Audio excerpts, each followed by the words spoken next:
16, babasahin ko po rito sa Biblia. Kaya nga mga minamahal ko, kung paano ang inyong laging pagsunod na hindi lamang sa harapan ko, kundi bagkus pa ngayon na ako ay wala, ay lubusin ninyo ang gawain ng inyong sariling pagkaligtas na may takot at panginginig.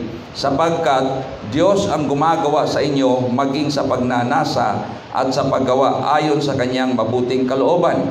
Gawin ninyo ang lahat ng mga bagay na walang pagbubulong-bulong at pagtatalo, upang kayo ay maging walang sala at walang malay, mga anak ng Diyos na walang dungis sa gitna ng isang lahing liko at masama, na sa gitna nila ay lumiwanag kayong tulad sa mga ilaw sa sanglibutan, na nagpapahayag ng salita ng kabuhayan, upang may ipagkapuri ako sa kaarawan ni Kristo, na hindi ako tumakbo ng walang kabuluhan, ni nagpagalman ng walang kabuluhan.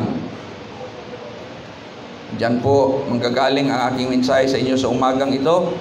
Praise God. Sabi ni Pablo, kung paanong kayo ay masunurin nung nandyan ako, lalo kayong dapat maging masunurin ngayon na hindi ninyo ako kasama. Ito po yung layunin ng mga nagtuturo, mga nangangaral ng salita ng Diyos, na yung mga tinuturuan ay mahubog bilang mga tunay na mananampalataya, na kahit po yan sila'y saan mapunta, mahiwalay man yan sila sa kawan at mapunta sa ibang lugar, hindi po yan sila titigil sa pagsunod sa ating Panginoon. Ang ating pong hangad ay mga masunuring mga mananampalataya. Amen. Praise God. At ganun kaya nung sumulat si Apostol Pablo sa mga taga-Pilipos, ang sabi niya, hindi lamang kayo masunurin nung nandyan ako, kundi lalo't higit na ngayon na wala ko, dapat masunurin pa rin kayo. Amen. So natutuwa tayo sa mga kapatiran na kahit minsan napupunta sila sa ibang lugar, ay nagpapatuloy sila, masisigla, at nagiging blessing sila sa mga simbahan na kanilang pinupuntahan. O di kaya naman nagiging aktibo sila doon sa kanilang mga pinupuntahan. Sa kabilang dako naman, nalulungkot tayo sa mga nababalitaan natin na kisyo hindi lang mga nakadalo, hindi nakasamba, napalipat lamang sa ibang lugar. Siyempre, imomonitor natin yan, kumustahin natin, hindi na makadalo. Minsan mayroong tinitext ng mga kapatiran, tinatawagan, kumusta kayo dyan, nakakadalo ba kayo? Ay, hindi nga po kami nakakadalo eh. Mayroon namang simbahan malapit dyan ha, bakit hindi ka nadalo?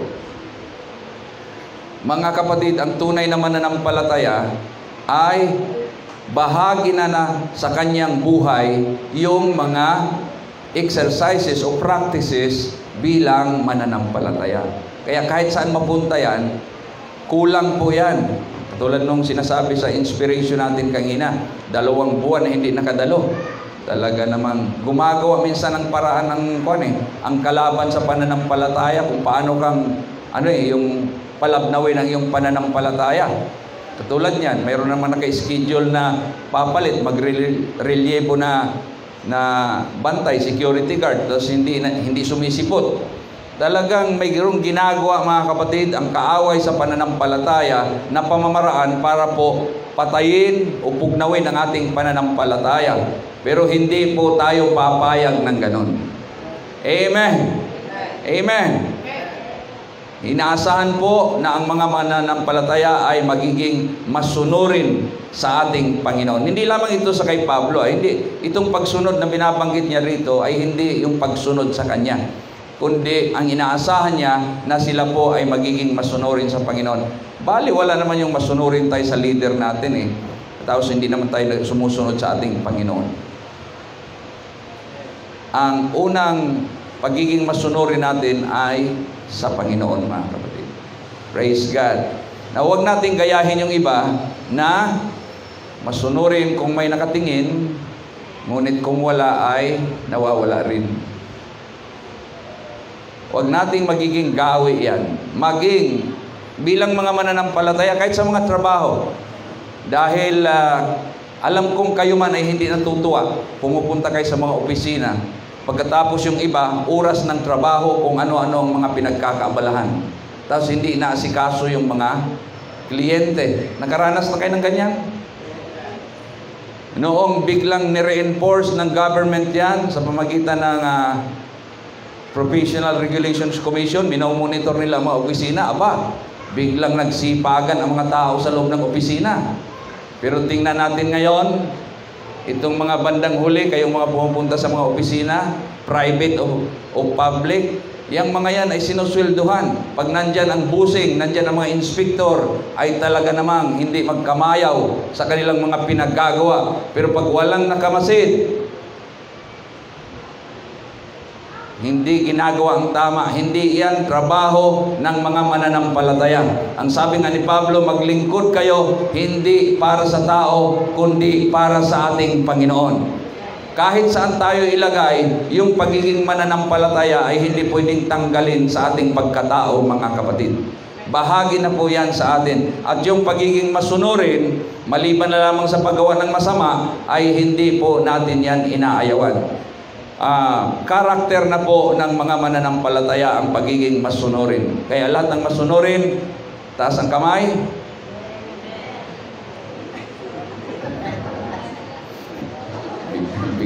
Biglang natigilan yun. Ay, Dina. Good morning. Ba't naman hindi kayo makapagtaas ng kamay? Alam niyo, nung nakaraan, nag-preach ako mga kapatid, nabanggit ko yan. Lahat tayo ay masunurin. Ang tanong lang dyan, kung sino ang sinusunod natin. Masunurin, kahit yung mga anak natin na parang naiinis tayo minsan, ang tigas ng ulo mo, hindi ka marunong sumunod sa utos. Yan, masunurin din yan eh. May sinusunod yan, hindi nga lang yung mga magulang. Now, walang problema doon sa pagiging masunurin. Bahagi ng ating kalikasan yan. Kaya lang, bilang mananampalataya, dapat magiging masunurin tayo sa dapat natin sundin. Amen?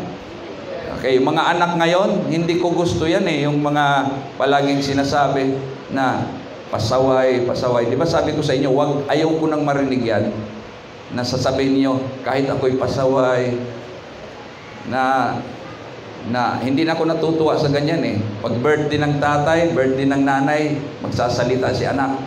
Tapos tatay, nanay, mahal na mahal namin kayo, kahit kami pasaway, ganito. Alam naman pala eh.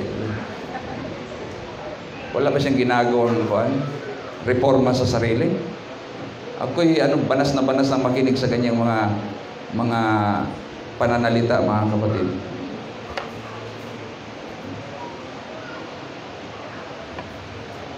Pero kung yan ay gawin ng mga hindi mananampalataya, hindi dapat yan ma-develop at napanatili sa buhay ng mga mananampalataya. Tayo po ay hindi obligadong sumunod. Gawin nating likas natin ang pagiging masunurin. Amen. Mahirap kasi yung sumusunod ka na napipilitan lamang. Ang hirap nun. Hindi ka masaya sa ginagawa mo. Pero dito, sa pananampalataya, hindi po ganyan ang pamamaraan, ang patakaran. Hindi tayo dito pinupwersang sumunod. Kundi, tinuturuan tayo ditong gawing may kasiyahan ang ating pagsunod, lalo sa Panginoon. Kaya nga mayroong verse sa Bible na nagsasabing, serve the Lord with gladness. Huwag tayong maglingkod sa Panginoon. Sabi natin, ginagawa natin ay ito ay paglilingkod sa Panginoon, pero parang mabigat sa loob natin.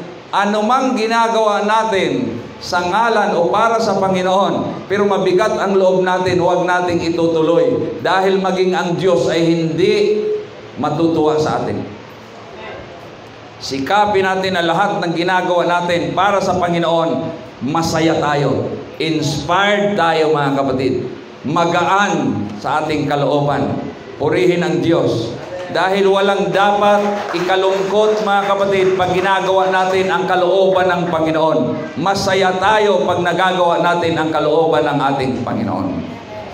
Sa mga anak naman, tayo nakikiusap, maging masunurin kayo sa inyong mga magulang, lalo tigit ang inyong mga magulang ay mananampalataya. At kung hindi man mananampalataya, kung sila ay responsable ng mga magulang at nakikita ninyo ng kabutihan at kapakanan ninyo ang kanilang habol, huwag kayong mag-atubili na sila ay susundin. Dahil ang anak na suwail sa kanyang mabuting magulang ay hindi po mapapabuti.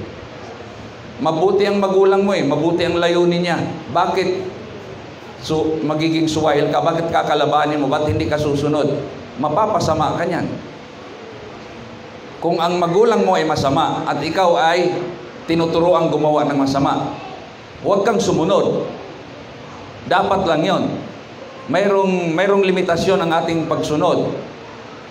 Kung masama na ang pinapagawa sa atin, hindi natin gagawin yan. Pero hanggat sa ikabubuti natin at mabuti naman ang patakaran, wala tayong karapatan na sumuway. Amen. Isagawa ninyo ang inyong sariling kaligtasan na may takot at panginginig. Dito po ay makikita natin na pagdating sa kaligtasan, sarili po yan.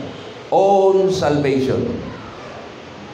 So first, mga kapatid, we must do everything. Gagawin natin ang lahat ng pwede nating gawin para magkaroon tayo ng kaligtasan. Dahil ang kaligtasan, pagamat yan ay binibigay ng ating Panginoon, pero hindi pwedeng ibigay ng iba yan. Hindi yan, magulang ako, kami mga magulang, mananampalataya kami. Tapos yung pananampalataya namin ay isi-share namin sa aming mga anak, mga kapatid. Faith cannot be it can be imparted, it can be shared, mga kapatid, but pagdating sa tunay na kaligtasan, sarili po yan pang-sarili po yan. Amen? Noong nakaraang mga siglo dito sa Pilipinas, nakita natin na karangalan ng isang pamilya na magkaroon ng pare, magkaroon ng madre sa kanilang pamilya. Sinisikap nila na isa sa kanilang kapamilya ay magiging taong simbahan. Siguro sa pakiramdam nila, Dad, meron kaming kamag-anak na pare, meron akong anak na madre, kaya carried na ako dyan. Kahit medyo wala sa ayos masyado ang pananampalataya, ang hinahangaan ko lang noong mga panahon na yon, ang tao ay makadiyos. Yun nga lang, wala pa sa tama yung pananampalataya. Pero maano sila masyado silang masugid sa kanilang pananampalataya. Pero ngayon, purihin ng ating Panginoon, dahil open book na ang Bible ngayon, mga kapatid, hindi na katulad ng panahon na yon. Tinuruan nga nilang maging relihiyoso at makadiyos ang mga tao, pero limitado pagdating sa Biblia. Tingnan ninyo ang kasaysayan. Isa sa mga aklat na hindi basta-basta pinapabasa noong panahon ng mga Espanyol ay ang Biblia. Now, iyon ay isang parang hindi magkatugma na kalagayan. Samantalang nag-i-introduce sila ng Christian religion, yung pinaka-handbook ng Christian religion ay pinagbabawal nila sa masa. Hindi makatuwiran Pero purihin ng Panginoon sa panahon natin ngayon, talaga namang napakalaganap, bukas na bukas po ang salita ng ating Panginoon at mayroon tayong karapatan, mayroon tayong kapangyarihan at pwede natin gawin ang lahat ng paraan, mga kapatid, para magkaroon tayo ng sariling kaligtasan. Ang kaligtasan ay sarili. Hindi mo pwedeng, pag namatay ang tatay, anak, ipapamana ko sa iyo ang kaligtasan ko. Ano yan, lupa? Hindi pwede yun. Anak ay barumbado, ang hindi mananampalataya, huwag kang mag-alala, anak. Basta pag mamatay ako, ipamana ko sa iyo yung aking kaligtasan para maligtas ka kahit loko ka. Ano yan, anting-anting? Hindi, mga kapatid. Ang kaligtasan ay sarili. Kaya sa inyong mga hindi pa nakakatiyak sa inyong kaligtasan, gawin nyo na lahat ang paraan para kayo ay magkaroon ng sariling kaligtasan. Magkano po ba yan, Pastor? Libre po yan. Ang requirement lamang, tanggapin, sundin ang mga patakaran, at yan po ay libreng-libre po, mga kapatid. Wala kang babayaran dyan. Inoper na ng Panginoon yan, matagal ng panahon. Kaya purihin ang ating Panginoon na hindi po tayo kinapos ng pagkakataon. Inabot pa natin, inabot mo pa, kahit huli ka ng pinanganak, at ngayon narinig mo, mga kapatid, ang tungkol sa pananampalataya. Gawin mo ang lahat ng iyong magagawa para magkaroon ka ng sariling kaligtasan. At ang sabi ni Pablo, isagawa ninyo ang inyong sariling kaligtasan na may takot at panginginig. Ibig sabihin, gwardyahan ninyo yan. Huwag ninyong pahintulutang mawala sa inyo yan. Matakot kayo kung hindi kayo ligtas. Mahirap yun, mga kapatid. Mas nakakatakot ang kalagayan ng taong makasalanan kaysa taong kriminal.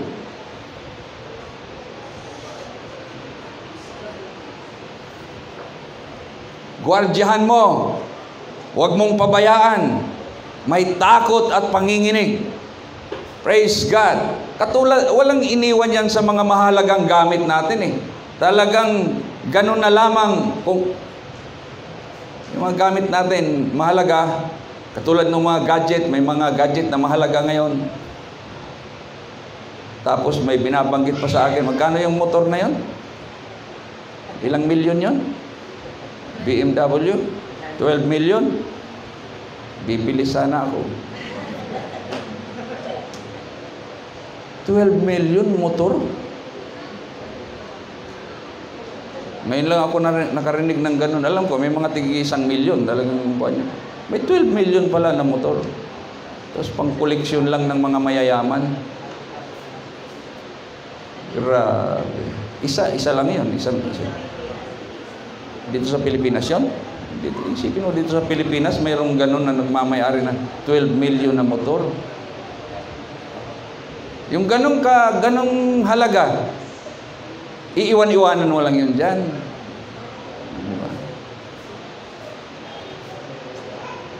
Maging burara ka ba pag ganun ang gamit mo? Hindi. Nandun yung palagi mong inaalala, kaya lalagyan ng alarm yan. Ang iba dyan ay nakakunik sa iyong cellphone, na kung sakali gagalawin, ay mag-a-alarm sa'yo. Lahat ng safety precautions, ito yun eh, takot at panginginig. Pero sa atin, mga kapatid, may mahalagang gamit tayo, may mahalagang tao sa buhay natin, pero higit nating pahalagahan yung kaligtasan, mga kapatid. Ang gamit ay mawawala, ang tao, mga kapatid, ay mag-iiba, pero ang kaligtasan ay hindi pwedeng mawala sa kanino man, dahil yan ay magdadala sa atin sa buhay na walang hanggan, mga kapatid. Ang 12 million na motor ay hindi makakarating sa langit. Amen. Kahit magano kamahal yung motor na yan o sasakyan na yan, mga kapatid, walang kakayanan yan na umangat. At kung ang mabili man ay yung mga eroplano, mga helicopter, hindi pa rin aabot sa langit yan. Pero itong kaligtasan na ito, kaya ang sabi ni Pablo, pag-ingatan niyo yan na may takot at panginginig, dahil yan ay magdadala sa atin sa buhay na walang hanggan, mga kapatid. Praise God. Libreng-libre ito, pero dapat ingatan natin. Sa lahat ng libre, ito yung libre, mga kapatid, na pwedeng magdala sa atin sa buhay na walang hanggan.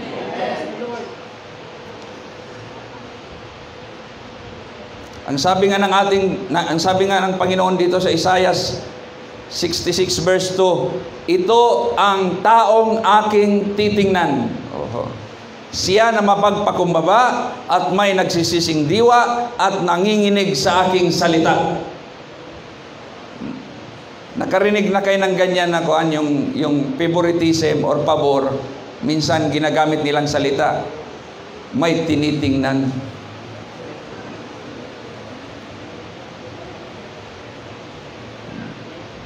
Mga mananampalataya, ihanda ninyo yung sarili. Katulad nung exhortation kanina, handa na ba ikaw na pagpalain ng ating Panginoon?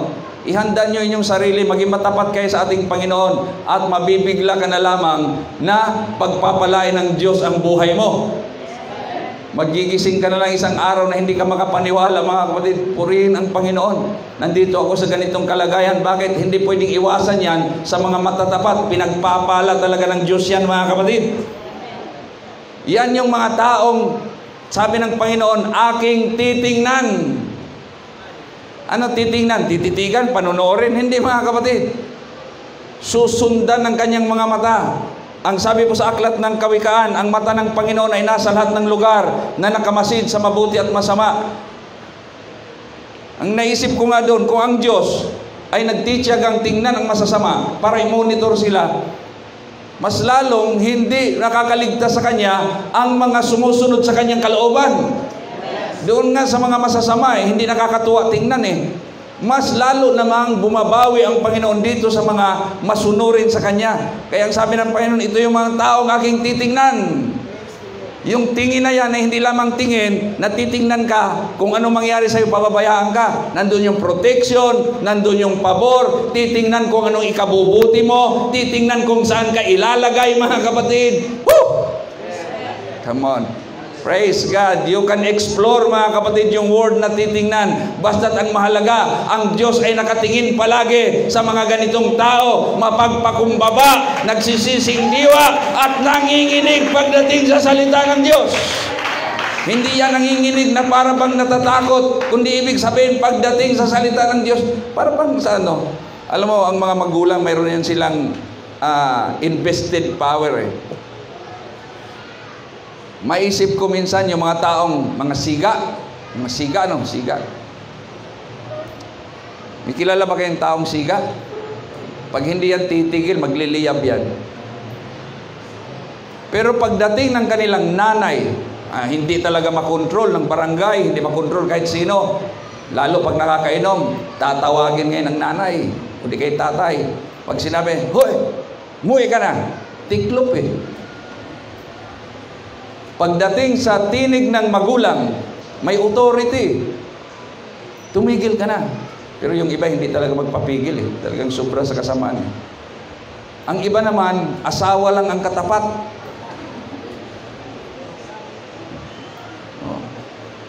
Asawa, kaya yan ang biruan dito sa Pilipinas Ewan ko pa sa ibang bansa kung may ganyan. Madami ba ditong mga mga understanding? Yan ang tawag diyan, makabagong tawag, understanding. Inuunawa na lang daw nila dahil magpapatulan nila, magkakagulo lang. Wow. Ibig sabihin, hindi talaga nila kaya. Pero sa mga mananampalataya, hindi pwede yan. Amen? Hindi pwede yan. Pero maganda rin yun na, kaya lang, iba diba nakikita nyo? Pagdating na asawa ngayon, hindi mapapatiklop ng kahit sinong mga maton. Pero pagdating ng asawa, bahag. Mas matindi ang power ng asawa. Praise God. Pero dito, wala tayong pakialam kung sila ay okay sa kanila yun o hindi. Basta sa atin, pagdating sa salita ng Diyos, tiklop tayo, mga kapatid. Hindi tayo pwedeng lumaban dyan. Hindi tayo pwedeng sumalungat dyan. Dahil alam natin na ang salita ng Diyos ay hindi magdadala sa atin sa kasamaan. Hindi magdadala sa atin sa kapahamakan. Mapapabuti tayo pag susundin natin, pakikinggan natin ang salita ng Diyos, mga kapatid. Praise the Lord! Now, pagkitandaan ninyo yan sa inyong mga Bible at sa inyong mga memory, mga kapatid. Pagkit ninyo yan, may mga taong titingnan ang Panginoon. Hallelujah. Mapagpakumbaba, nagsisising diwa. Ibig sabihin, hindi pinagtatanggol yung kanyang mga nagagawang hindi tama. Talagang mapagpakumbaba at nanginginig pagdating sa salita ng ating Panginoon. Sapagkat Diyos ang gumagawa sa inyo maging sa pagnanais. Na ito naman ang sagot para doon sa mga nagsasabing mahirap sumunod sa Diyos. Nakarinig na kayo ng ganyan? Isa po sa issue sa pagsunod sa Panginoon, mahirap. Alam ninyo, pag hindi mo talaga, pagbaguhan ka, yun ang impression mo. Pero sa bandang huli, marirealize mo, hindi pala mahirap sumunod sa ating Panginoon. Ang Diyos ay hindi liko, mga kapatid, na magpapatupad siya ng mga bagay na mahirap gawin. Sa halip, sa kabila, ang ating pong makikita sa Biblia, pinagaan ng Panginoon ang pagsunod dito sa bagong tipan. Sabi ko sa inyo noon pa, mas mahirap nga ang kalagayan sa panahon ng mga Israel noon sapagkat yung kautusan nila, ang hirap talaga, mabigat talaga yon. Kaya ang sabi ni Pablo, walang naging matuwid doon eh. Sumasablay talaga sa ibang portion ng kautusan. Pero pagdating sa bagong tipan, hindi po mahirap sumunod sa Diyos. Madali po ang mga pinapagawa ng ating Panginoon. Huwag kayong maniwala dyan. Tapos biglang may bubulong sa'yo. Ako, mahirap yan. Mahirap. Pag mag-born again ka, mahirap.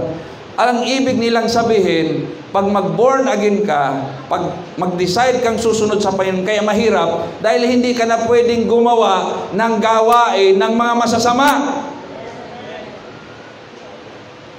Pero sino ba ang tao na nangangarap na mabubuhay sa kasamaan? Lahat tayo ay gusto nating magiging mabuti.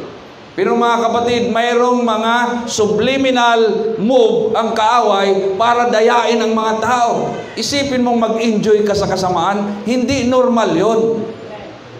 Hindi talaga nakakatuwa ang kasamaan, mga kapatid. Pero isipin mo ngayon, ini-enjoy ang kasamaan. Ang bisyo ay para bang kasiyahan na kung tutuusin, ang bisyo ay hindi nakakabuti. Amen! Sa ngayon, hirap na hirap. Grabe na nung bagong pasok ang presidente natin. Ang dami na ngang nangamatay ng mga drug addict, drug pusher, basta't lahat ng konektado sa drugs. Pero sa panahon natin ngayon, hirap na hirap pa rin sila kontrolin. Bakit marami pa rin ang na-involve dyan? Dahil masaya daw. Masaya. Pag pusher ka, kumikita ka ng pera, napakabilis ng pera. Pag addict ka, kahit paano mayroon kang pamamaraan para maka-escape sa reality. Pag nakatake ng drugs, kahit papaano, may nararamdaman silang ibang kasiyahan, mga kapatid. Pero sa pangkalahatan, masama po yung kasiyahan na yan. Hindi po yan ikabubuti. Pero maraming mga tao ang nahihila papunta roon. Mas mahirap pa nga yun eh. Matanong ko kayo, saan ang mas mahirap? Yung addict o yung Christian? Saan ang mas mahirap na buhay? Yung buhay ng addict o buhay mananampalataya? Bakit? Addict ba kayo dati? Mahirap. Dahil saan ka kukuha ng pantusto sa bisyo mong yon? Pangalawa, alam mo, nagtatago ka palagi. Mayroong naghahunting sa'yo. Ang mga tao hindi natutuwa sa'yo. Samantalang pag ikaw ay mananampalataya, wala namang nanghahunting sa'yo maliban sa demonyo. At marami ang natutuwa sa'yo dahil napakabait mo. Kita mo yan? Pero marami pa rin gumugusto sa mga masasamang bagay na yon.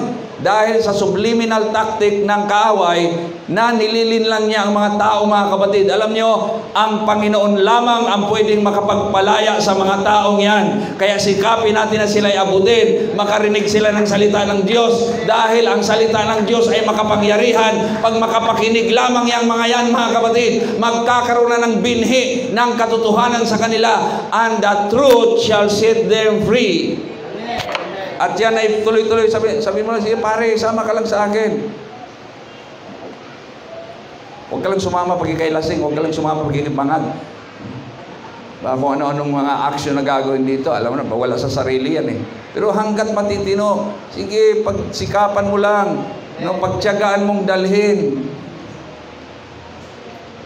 Dahil pag yan mga kapatid, tuloy-tuloy ang pagpasok ng salita ng Diyos sa kanya, ang kapangyarihan ng salita ng Panginoon ang unti-unti maglinis sa kanyang pagkatao. Isang araw mga kapatid, makikita mo na lamang ang taong ito ay napuspos ng kapangyarihan ng ating Panginoon. At ilang taon pang lilipas, ang dating adik, pastor na mga kapatid, praise God, nangangaral na ng salita ng ating Panginoon. Marami pong ganyan.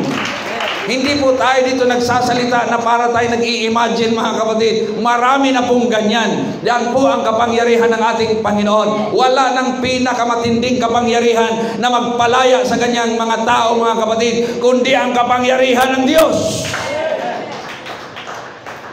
Ang iba dyan, pabalik-balik na sa rehab, nakailang pasok, labas na sa, hindi lang kulungan, kundi rehab mga kapatid. Hindi talaga tumitino. Paglabas, parang bumabalik yung mga demonyo sa kanyang katawan. Pero nung tinamaan ng kapangyarihan ng ating Panginoon, one time lang mga kapatid, nabago na ng ating Panginoon. Dahil mas matindi ang kapangyarihan ng ating Panginoon mga kapatid. At pag ang Diyos ay nasa buhay ng isang tao, sabi dito, ang Diyos ang gumagawa sa inyo ng maging pagnanais at paggawa. Kasabi nilang mahirap sumunod sa Panginoon, ilalagay ng Panginoon sa kalooban yan. Huwag mong isipin yon, yung dinadala mo, taong ito parang mahirap ito maging Kristiyano. Hayaan mo lang, dalhin mo lang, isama mo lang. Ang Diyos na ang maglalagay sa kanya ng pagnanais sa paggawa para sa kanyang mabuting kalooban.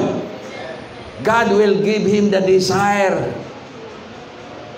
Hindi tayo ang pwedeng maglagay dyan. Katulad nun, natuwa ako, patay na si Pastor Alex, pero ito, mayroon siyang iniwanang isang bunga.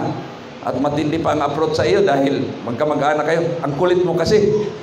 Di ba, nakaka-offend yun kung tutuusin. Pero siyempre, magkamag-anak naman sila, magkakilala sila. Ang kulit mo kasi. Subukan mag-pray sa Panginoon. At kita mo mga kapatid. Hallelujah. Hayaan natin ang tungkulin lamang natin, mag-share ng salita ng Diyos, magdala ng tao sa ating Panginoon. Hayaan natin na ang Diyos ang magtanim ng pananampalataya sa mga taong ito. Hindi naman tayo naglalagay ng pananampalataya sa kanila. Ephesians chapter 2, it is a gift from God. Kaloob ito ng Diyos ang pananampalataya. Ang tungkulin lamang natin, dalhin natin, yung bisita natin, dinala kayo rito, magpasalamat kayo dahil may mga taong na mayroong ganyang pag-ibig na dalhin kayo rito, kaibigan man ninyo, kamag-anak. At ang Diyos ang maglalagay ng pananampalataya sa inyong kalooban. Unang dating natin mga kapatid, medyo awkward dahil hindi tayo nasanay sa ganitong klaseng pananambahan. Pero bandang huli, hinahanap-hanap natin. Nung umuwi tayo mga kapatid, ano ba naman yun doon? Grabing kantahan, parang concert. Pero bandang huli, ang ganda roon. Ganda ng mga kanta nila. Hindi ka rin natahimik. Nagpapalakpakan sila. Nung minsan napunta ka doon sa isang pagtitipon na nagpapalakpakan, naalala mo, ay, ibang pinapalakpakan dito. Doon, nagpapalakpakan sila, kinikilabutan ako. Bakit mga kapatid? Dahil ang pinupuri dito ay hindi tao. Ang pinupuri dito ay ang Diyos mga kapatid. Praise God. At yan ang paraan kung bakit ang Diyos ay kumikilos sa mga tao mga kapatid. Tuwa naman ako doon, naalala ko ngayon. Number 1, ano yan? Matindi. Ibang klase kung humingi ng portion na humingi siya kung saan sa 5 na yun ang totoo. Ito, walang naramdaman. Matindi yung karanasan. Inspire talaga yung karanasan mo, Kuya David. Ito, religion ito, walang naramdaman. Pero kita mo mga kapatid, ibig sabihin yung natitirang isa, yun ang totoo. Yeah. At kinonfirm ng presensya ng ating Panginoon mga kapatid. Ang Diyos ang gumagawa sa inyo ng maging sa pagnanais at paggawa mga kapatid. Amen. Ang nagagawa lamang ng tao ay motivate, inspire ang kanyang kapwa, pero ang Diyos ang naglalagay ng kanyang klaseng pagnanais mga kapatid. Ay hayaan lang ninyo, pag mayroon tayong opportunity na ganyan, mayroong kaibigan, next Sunday, sunod mga pagtitipon, isama mo lang. At hayaan mong ang Panginoon ang kumilos sa kanya. Ito yung nilalagay ng Panginoon sa kalooban ng tao. Actually, ito ay pananampalataya. desire and desire to do. Ang sabi nga dyan sa aklat ng Jeremias, bibigyan ko sila ng isang puso at ng isang daan upang sila ay matakot sa akin sa lahat ng panahon para sa ikabubuti nila at ng kanilang mga anak na kasunod nila. So ang Diyos ang nagbibigay ng ganyang klaseng puso, mga kapatid, at paraan. Yung mga magulang, ganun din ang ating tatrabahuin. Hanggat maliliit yung mga bata na yan, dalhin natin. Ang kukulit nila dito, no? Hayaan mo, lalaki din yung mga yan. Kulit dito, ang kulit. Nung nakaraan, pinakita sa akin, ilan na yung mga bata na nasama dito. Dumadami na sila. Kaya yung mga teacher ng mga bata, sa susunod ng mga session, magtuturo na yan sila. Dahil ang layunin ng Panginoon ay hindi lamang para sa ating kaligtasan, kundi yung mga anak na kasunod natin. Hallelujah. Ang kaligtasan ay hindi pwedeng ipamana, pero ang pananampalataya ay pwede. Amen. Kaligtasan ay sarili yan, personal yan. Pero ang pananampalataya ay pwede nating ipamana, mga kapatid. Tingnan mo si Timoteo, ang lula niya mananampalataya, ang nanay niya mananampalataya, siya ay mananampalataya. Yun ang magandang pamana, yung pananampalataya. Praise the Lord. Wala man tayong kayamanan na ipamamana sa ating mga kasunod, mga anak natin, pero yung pananampalataya ang pinakamabuti. Alam niyo, nakikita ko ngayon, naobserbahan ko, ang daming mga anak na pinagpapala na hindi naranasan ng kanilang mga lulo at mga lula na mananampalataya. Tama yan? Dahil sa prayer yan eh. Siyempre, lulo pa lang nagpipray. Nung magkaroon na ng apo, ang apo ay, ano yan eh, sa pagmamasid ko sa kanila, yung mga apo, tuwang-tuwa sila sa apo nila kaysa anak nila. Hindi ba? Oy, kayo mga mag-aasawa, tandaan nyo ito ha. Mag-asawa kayo, tuwang-tuwa kayo sa isa, kaya mag-aasawa kayo. Pag magkaroon kayo ng anak, mas natuwa ka na sa anak kaysa asawa. Hindi ba? Ano ba, Jiboy? Pag nagkaroon ng apo, inobserbahan ko ba sila? Mas natuwa na sila sa apo kaysa kanilang anak. Pag dadalaw yung anak, yung apo kaagad ang kuwan, hinahanap. Di bali wala yung anak, basta yung apo na andun. Pero yung iba mga umay na sa apo dahil tinampakan ng apo, yung dami.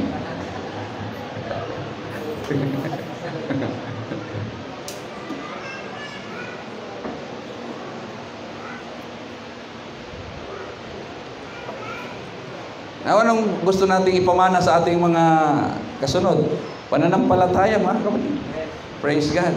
At alam niyo, grabe ang prayer ng lolo, grabe ang prayer ng magulang para doon sa anak nila, sa kanilang apo. Kaya yung mga anak, pinagpapala nga. Kasi alam niyo, sa obserbasyon ko lang, malaking bahagi ng prayer natin, prayer for blessings. Alam niyo, kayong mga younger generation, tapos ang inyong mga magulang ay mga mananampalataya, huwag kayong magkamali ng buhay ninyo. Dahil nung nag-pray sila ng blessing, ang Diyos dinidinig ang kanilang panalangin.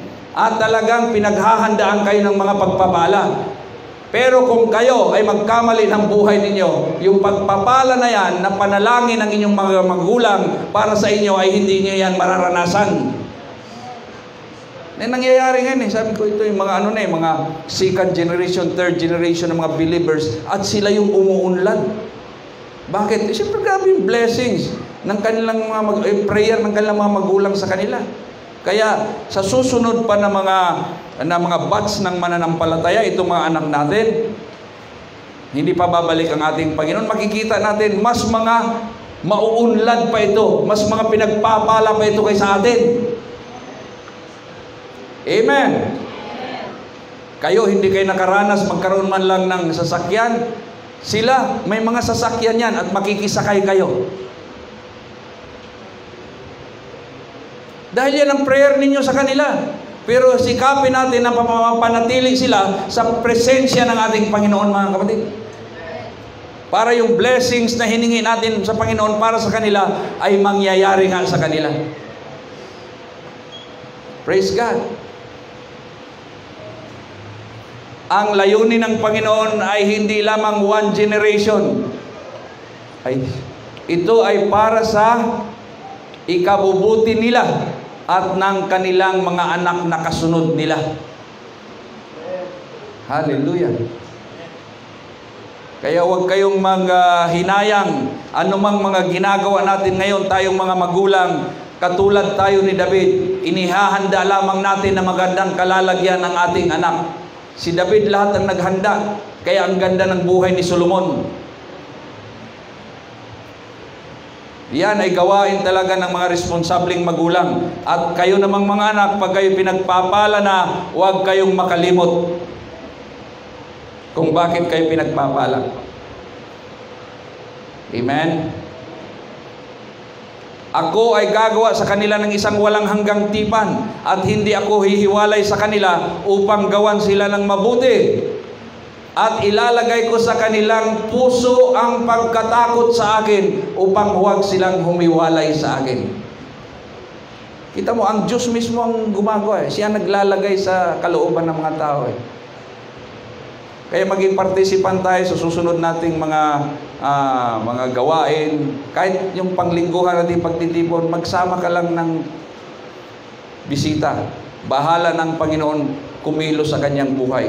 Ang mahalaga, madala natin siya sa Panginoon. Ngayon, sabi ni Pablo, pagpapatuloy ng kanyang sulat, gawin ninyo ang lahat ng mga bagay na walang pabulong-bulong, reklamo, at walang pagtatalo. Pag sumunod tayo sa Panginoon, yung pagsunod sa Panginoon ang pinag-usapan dito, huwag tayong magre-reklamo.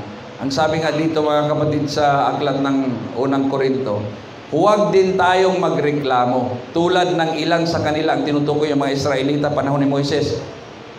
Kaya nilipol naman sila ng anghel na namumuksa. Di ba? Yung mga nagsusubaybay ng ating tinatalakay, yung Bible study ko pag Miyerkules, pag Biyernes, nung panahon tayo nandoon sa panahon ni Moises, mga reklamador yung mga tao, gusto nang patayin ng ating Panginoon. Daming sa kanilang pinatay ng Panginoon dahil sila ay mga reklamador. Sa pagsunod sa Diyos, huwag tayong magreklamo. Amen? May mga bagay talaga na medyo mahirap gawin at hindi natin naintindihan. Pero pag natiyak natin na yan ay utos ng Panginoon, sumunod na lang tayo mga kapatid. Amen. At hintayin natin kung ano ang mangyayari. Sila si Josue, di ba? Sige, ikutin lang ninyo. Huwag kayo makipaglaban sa kanila. Ikot-ikot lang kayo dyan. Ginawa nila. Hindi sila nagreklamo. Sabi ni Josue, huwag magsasalita ang sino man sa inyo, walang iimik ha. Ibig sabihin noon, kahit kaputok, huwag kayong hawag ginagawa niyo yun. Pero nakita na lamang nila mga kapatid na yung pader ng syudad ay kusang gumuho sa harapan nila mga kapatid. Dahil sa pagsunod nila sa Panginoon. May isa lang doon na nagreklamo, bulilyaso ang operation mga kapatid. Dahil ang bilin sa kanila, habang ginagawa niya yan, yung trompeta lang ang tumutunog, walang isang iimik. May mga pinapagawa ang Panginoon sa atin na medyo mahirap, may pinapagawa na medyo hindi natin maintindihan, pero huwag magreklamo, sunod lang. Mahalaga yan ay natitiyak natin na galing sa Panginoon.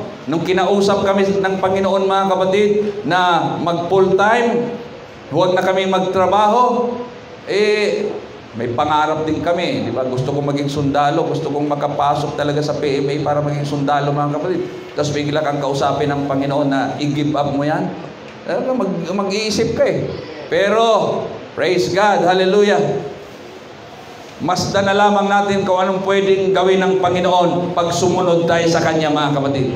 Dahil gaya na sinabi ko sa inyo kanina, pag sinunod natin ang salita ng Diyos, hindi tayo mapapasama. Kabutihan ang ating mapapala mga kapatid. Purihin ang ating Panginoon.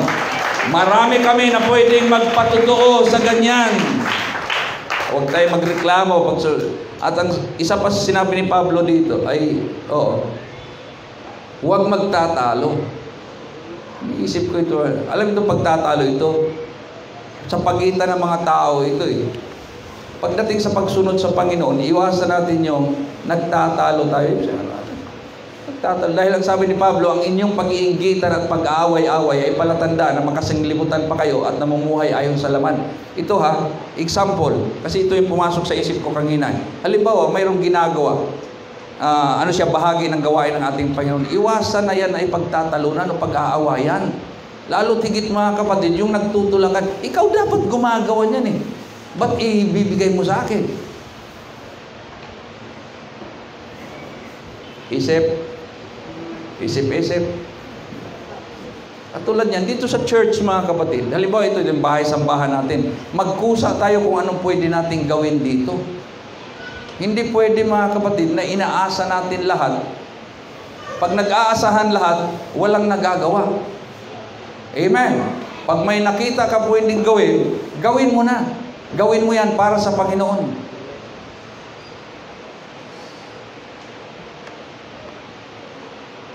Huwag kayong dumating dito at sasabihin, nasaan ba yung mga dapat naglilinis dito? Bakit wala sa ayos yung upuan? Ayusin mo na. Mahigit nakita mo. Di ba? Kaya nga dito, nagsasalita ako minsan, karapatan ko na nata yan bilang pastor eh. Yung mga ginagawa dito, hindi ko gusto eh. Tulad nung gabang kayo, ano?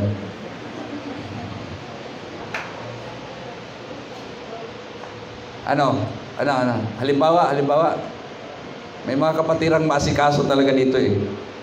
Mayroon namang iba na siguro mga bata yun, kaya hindi sila ganun. Inom ng inom, tapos kung saan nilalagay ang baso. Mga bata yun, ano? Mga bata yun, ano? Kaya wala pa sila, hindi pa sila responsible, ano? Kakainan kung ano, tapos kung saan lang nilalagay ang mga kalat dyan, iniiwanan nila. Mga bata yun, ano? Mga bata yun? Bata yun. Kasi hindi yan ginagawa ng mga may isip na yun. Diba? Daanan dyan, mayroong mga kalat. Dadaanan lang. Kasi mga bata pa sila. Hindi mo talaga maasahan yung mga bata sa ganyan. Di ba?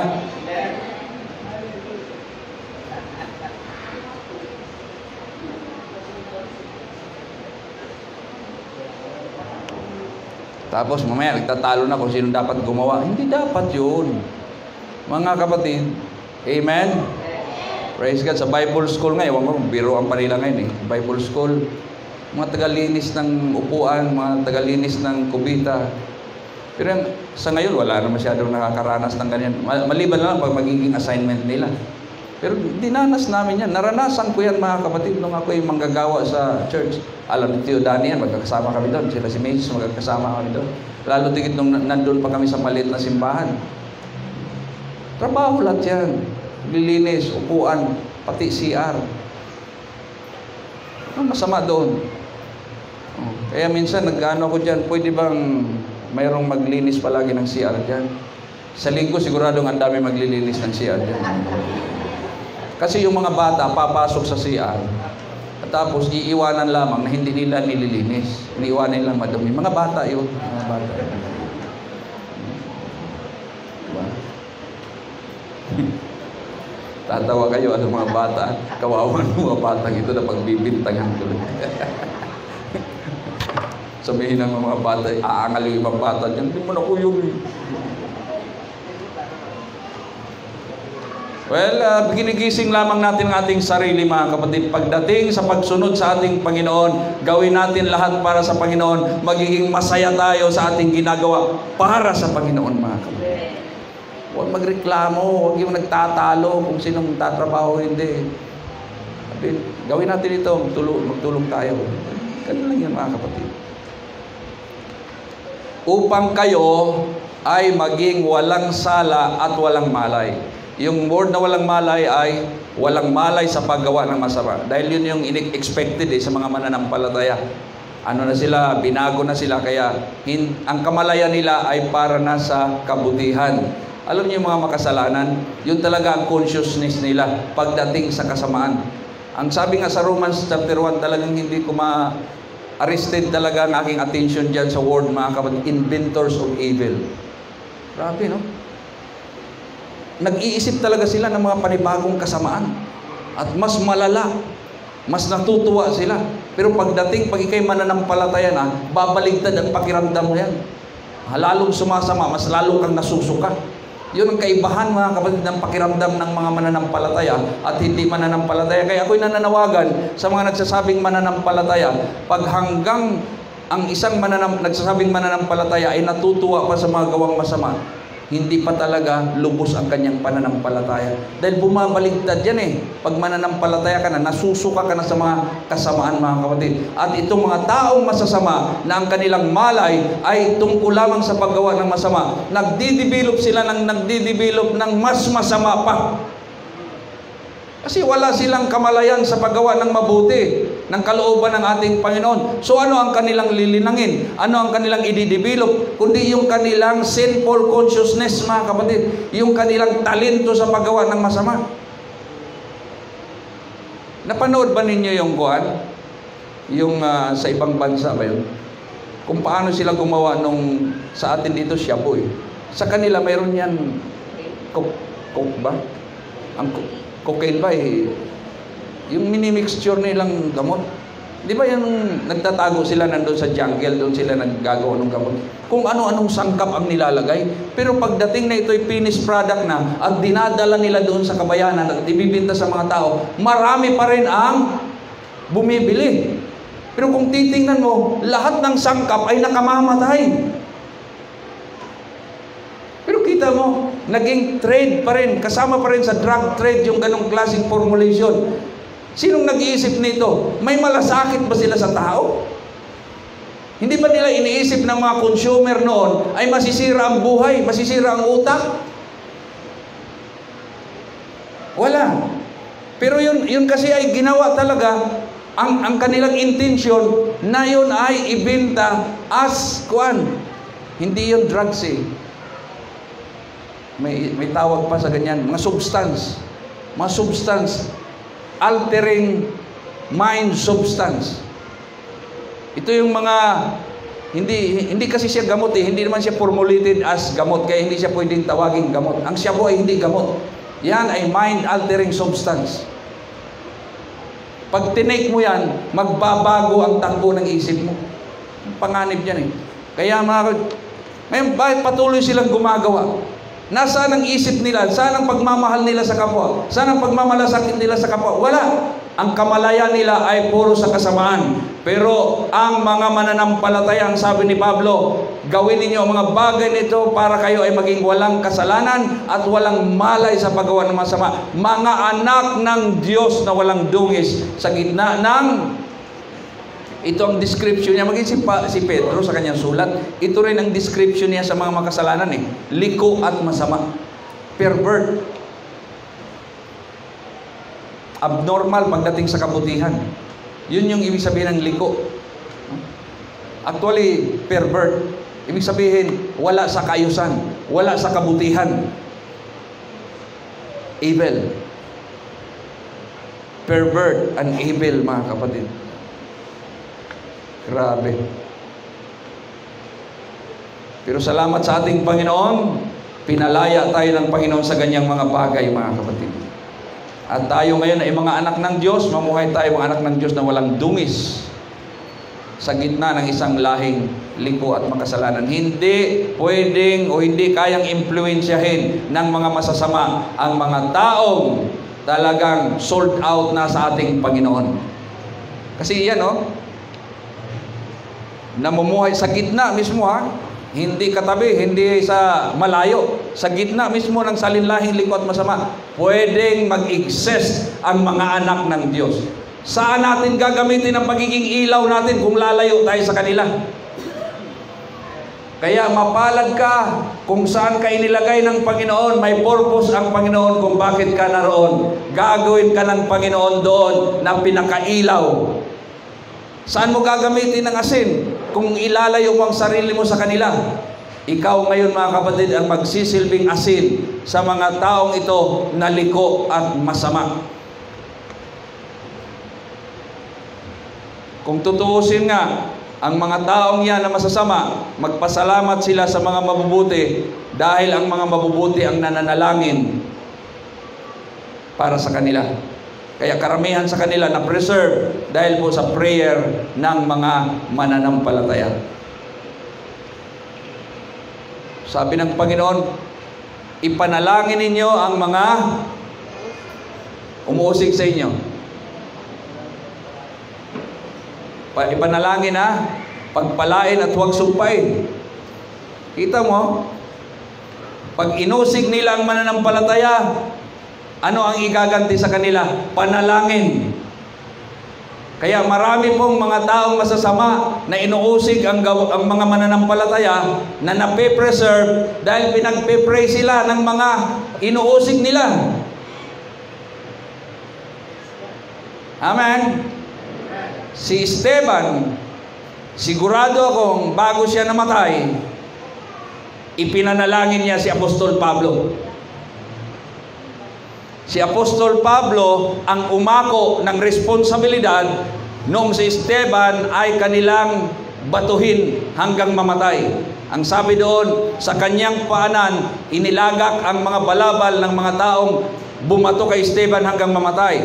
So parang sinabi niya, sige akong bahala, ituloy niyo yan.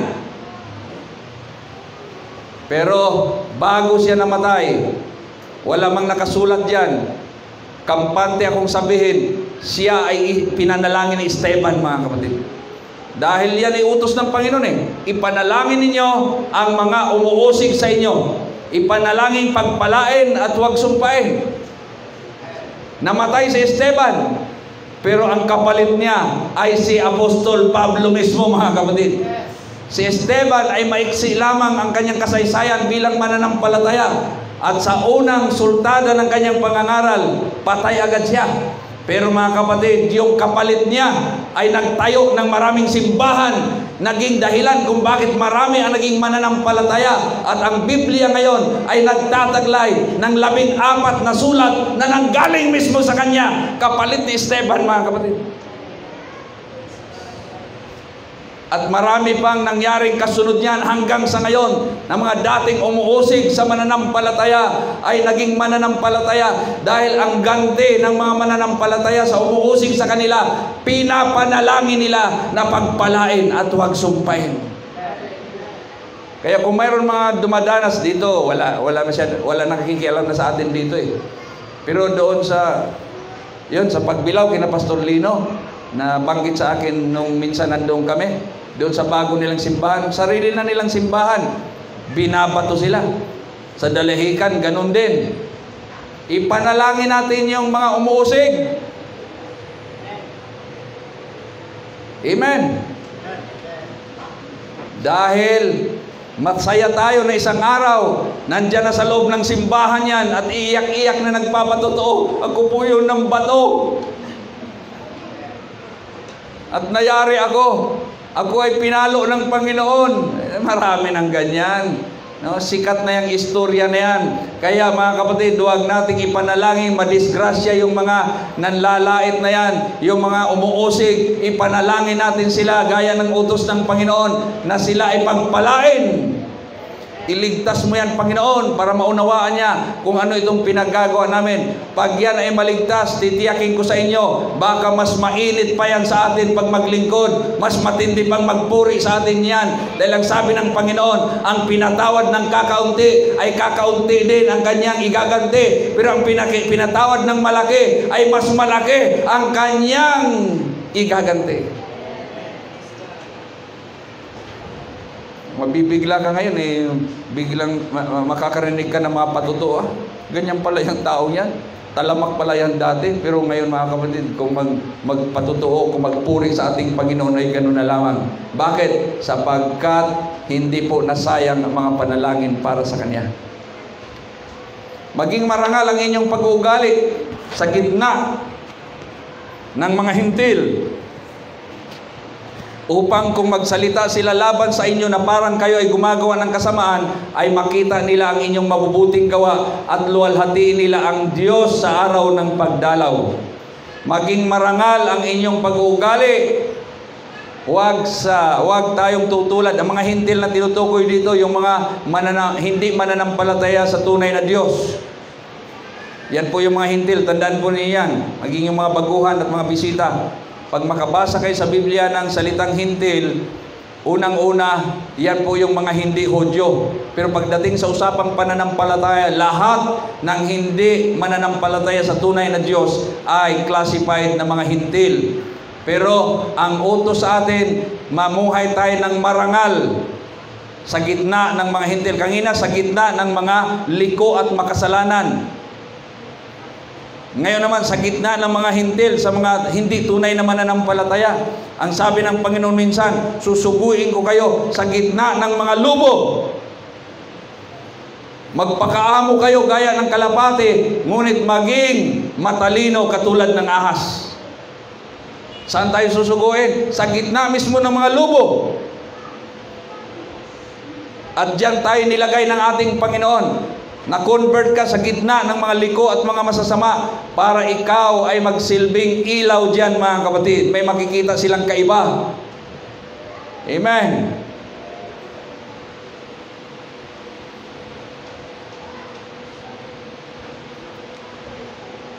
Sa gitna nila ay lumiwanag kayong tulad ng mga ilaw sa sanglibutan. At yan po ang pamagat ng aking mensahe, mga kapatid. Tulad ng mga ilaw sa sanglibutan.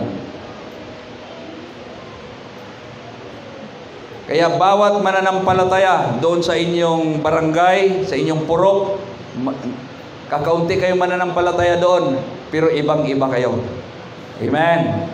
Sa trabaho, mag-isa ka doon sa opisina ninyo, ilan lang kayo nandoon doon sa opisina ninyo, pero ikaw ang ilaw doon. Praise God. Amen. Sa school, sa inyong magkakaklase, ikaw ang ilaw. Sa pamilya nyo, ikaw ang ilaw. Sa bandang una, hindi ka muna ma-appreciate mga yan dahil susubukan ka. Pero bandang huli, na pagtanto nila, hindi ka talaga kayang tibagin sa iyong pananampalataya. At dahil ikaw ay matibay, sa bandang huli, sa'yo na sumasandal. Sa'yo na lumalapit. Sa'yo na humihingi ng prayer. Sa'yo na humihingi ng payo. Bakit? Dahil nakita nila, hindi ka kayang tibagin pagdating sa pananampalataya. Hanggang sa marinig mong sasabihin sa'yo, total, ikaw naman ang malakas sa Diyos. Yeah. O, tapos sasabihin mo naman, hindi naman. Bah, huwag mong tanggihan. Mabuti at malakas ka sa Diyos. Di ba mayroong ganon? Naririnig ko na yan sa ilang kapatiran dito eh. Ikaw naman ang malakas sa taas. Sa taas kay Mayor. Pero mayroong ganon. Total, ikaw naman malakas sa Diyos. Pwede bang ipag-pray mo ako?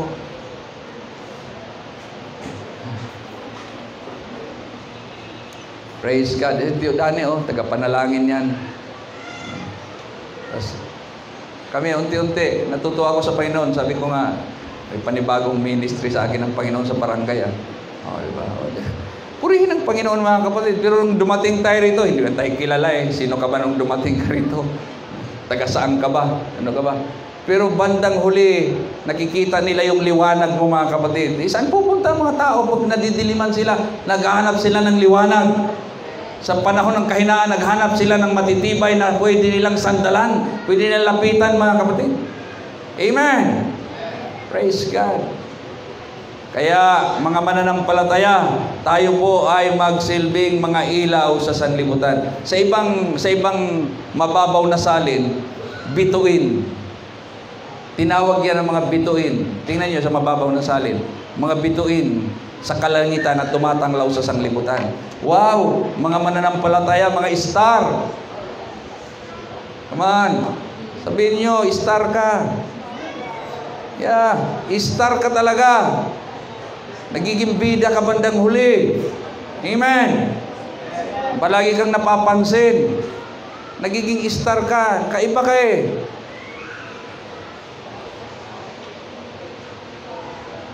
Pero liwanag, mga kapatid. At hindi lamang basta ilaw, kundi ang sabi ni Pablo, nang hahawakan sa salita ng Diyos.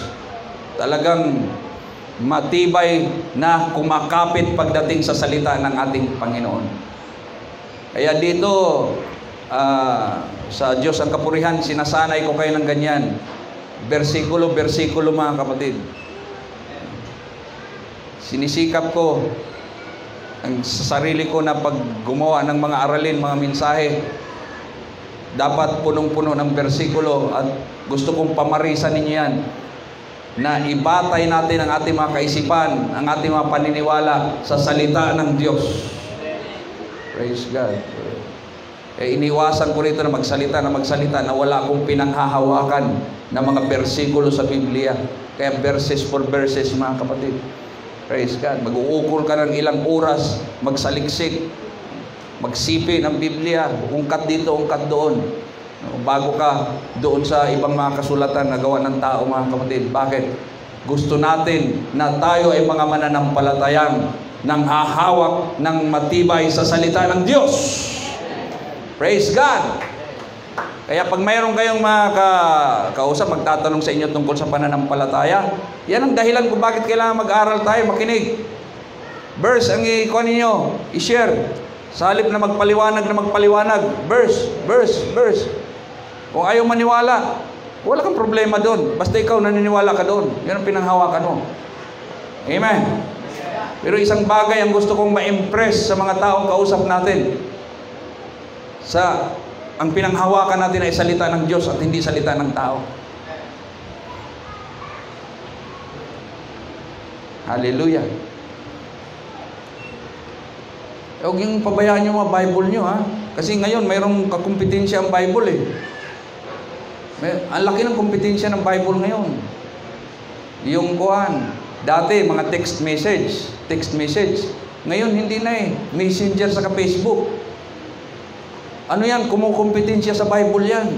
Kaya mag-ingat kayo na mapabayaan natin ang salita ng Diyos. Ang pinaka-pundasyon natin ay ang salita ng Diyos, mga kapatid. Amen? Ngayon, yun nga ang pakiusap ko sa inyo, yung mga kapatiran. Total naman, maraming taong nahumaling sa pagbubuklat ng Facebook sa Messenger. Kargahan ninyo ngayon ang salita ng Diyos. Para yung inyong 2,000 friends, kahit papaano, araw-araw may pumapasok na salita ng Diyos sa kanila. Di ba? Sa isang post mo niyan, nakapublic ka, lahat ng friends mo, makikita yon. Tapos yung mga friends ng inyong mga friends, at yung friends ng mga friends. Di ba? Kaya kargahan natin ng salita ng Diyos yung Facebook, mga kapatid. Amen? Hanggang sa i-block tayo ng Facebook at puro na Bible. Hindi yan iba-block ng Facebook dahil ang mga tao sa Facebook, mayroon ding mga Bible believers dyan. Dumadami na ang mga Bible believers natin ngayon, kahit hindi natin kapananampalataya. Pero marami na ang mga naniniwala sa Biblia, mga kapatid. Kaya sumama tayo doon, kargahan natin yung social media ng mga salita ng pananampalataya. Hallelujah! Praise God. Tatapos na ako. Pag gagawin ninyo yan, ang sabi ni Apostol Pablo, may ipagkakapuri ako sa araw ni Kristo, na hindi ako tumatakbo ng walang kabuluhan at hindi ako nagpagal na walang kabuluhan. So yun din ang aming mga ine-expect, kami mga pastor, kaming mga ginagamit ng Panginoon para mga laga sa kawan niya, na may masabi man lamang kami na hindi nasayang ang aming pagpapagal sa mga pagtuturo ng ganito, mga kapatid. At sa ngayon, sa kapurihan ng ating Panginoon, mas nakikita kong dumadami ang nagiging participants ng mga kapatiran. Kunti na lamang yung mga kailangan pang i-motivate ng gusto. Kahapon nagkaroon dito ng Friendship Day. Dami, excited sila mag-invite. Ilan ang na-invite kahapon? Ilan ang bisita? 42. 42. Kita mo, sabi. Kaya nag-iisip ako naghihingi ako ng guidance sa Panginoon kung paano pa natin mapaganda yung ginagawa natin yun. Meron tayong Mission Sunday dati, tuwing last Sunday. Hindi lang natuloy-tuloy. So naghihingi ako sa Panginoon ng guidance dahil nakikita ko maraming kapatiran ngayon, hallelujah, na naghihintay lang sila kung anong pwede nilang gawin. Amen? Amen? Praise God. Kaya purihin ang ating Panginoon mga kapatid. At hindi po masasayang itong mga ginagawa natin. Hindi ako umaasa na magtatapos tayo na walang kabuluhan itong mga pinagagawa natin. At sa mga magulang, alang-alang na lamang sa ating mga anak. Masaya kayo ngayon, nakikita niyo yung mga anak nagiging aktibo sa gawain mga kapatid. Amen. Kaysa naman nakita niyo yan, kung saan-saan pupunta at nag-aalala kayo. Pero nakikita niyo pag yan ay pumunta sa kwan, tatay, tatay, nanay, daddy, mami, mayroon daw gawain ang mga kabataan, ganito, pupunta ako. Papuntahin ninyo. Bigyan yung pamasahe at kunting pang merienda. Kasi pag yan ay mayroong mga kaso ng ganon, mananampalataya na ang magulang, sinisikil pa rin yung pagpunta sa mga gawain, bandang huli, napapabarkada sa mga hindi mananampalataya. At yun ang mahirap kontrolin pag na-influensya na ng mga hindi mananampalataya. Kung hindi man yan nagsisipag papapunta sa gawain, kayo naman yung mayroon palang gawain ng mga kuhan ninyo, kabataan. Wala, pumunta ka roon. Hanggang anong oras ba yun? Ganun mga kapatid, hanggang sa mapabarkada. Nakikita ko dito kaya natutuwa ako mga kapatid, dumadami ang mga kapatirang masaya sila sa kanilang mga fellowship. Kaya purihin ng ating Panginoon mga kapatid. Praise God. Lahat ng yan ay ginagawa natin para po mga kapatid sa kapurihan ng ating Panginoon. O Diyos na makapangyarihan, kami po ay nagpapasalamat ng lubusan sa iyo sa tanghaling ito, Panginoon, dahil sa kabaitan mo sa aming mga buhay. At narito kami, Panginoon, o Diyos, na handang maglingkod sa iyo. May mga panauhin po kami dito ngayon, Panginoon, at alam kong sila man ay mayroon ding pagnanais na ikaw ay paglingkuran nila, Panginoon. At sa panig ng mga kapatiran, pagningasin mo pa ang aming desire, Panginoon, na magawa ang iyong kalooban sa aming mga buhay, dakilang Diyos. Nang sa ganon, saan man kami naroon, sa aming pamilya, sa trabaho, sa aming eskwelahan, sa aming purok o sa aming barangay, kami po ay magsisilbing mga tulad ng mga ilaw sa mga sanglibutan, Panginoon. Sa mga taong hindi pa nakakakilala ng lubusan at naglilingkod sa iyo, Panginoon. Kaya salamat po sa iyo sa lahat ng mga bagay na ito at thank you, Lord, sa motivation at inspiration. In the name of Jesus, Amen. Praise God. Hallelujah.